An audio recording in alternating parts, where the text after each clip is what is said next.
dib ma maraysaa nolosha ma kugu adkaat waxaad samaysay ma leedahay inaan ku dhahaa rabaa haddii saas tahay hambaliyo oo guuriyo waa yaabantaan walayna soo maaha anaa kuu sheegay waa hambaliyo kuu dhahay it's because ilaahay wuu ku jecel yahay markaa u guuriyo ilaahay dadka u jecel yahay oo itixaamaa ha cabsanin ilaahay ku jecel itixaankan aad maraysidoo dhanne waad ku guulaysan doontaa insha allah biidni illah ilaahay isku xir ilaahay isku dhiib hana oynin dambo ha iscalool xumaynin dadku ilaahay jecel yahay oo itixaama marka hambaliyo faraxsanaaw dib ma maraysaa nolosha ma kugu adkaat waxaad samaysay ma leedahay inaan ku dhahaa rabaa haddii saas tahay hambaliyo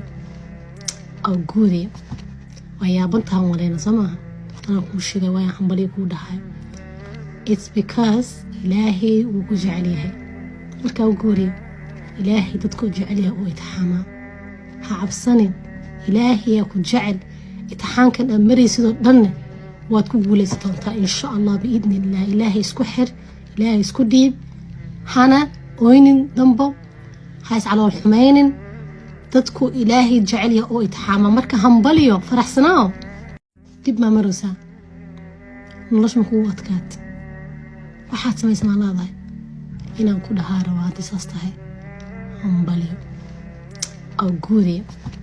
waa yaabantaan walayna soo maaha anaa kuu sheegay waa hambaliyo kuu dhahay it's because ilaahay wuu ku jecel yahay markaa u guuriyo ilaahay dadka u jecel yahay oo itixaamaa ha cabsanin ilaahay ku jecel itixaankan aad maraysidoo dhanne waad ku guulaysan doontaa insha allah biidni illah ilaahay isku xir ilaahay isku dhiib hana oynin dambo ha iscalool xumaynin dadku ilaahay jecel yahay oo itixaama marka hambaliyo faraxsanaaw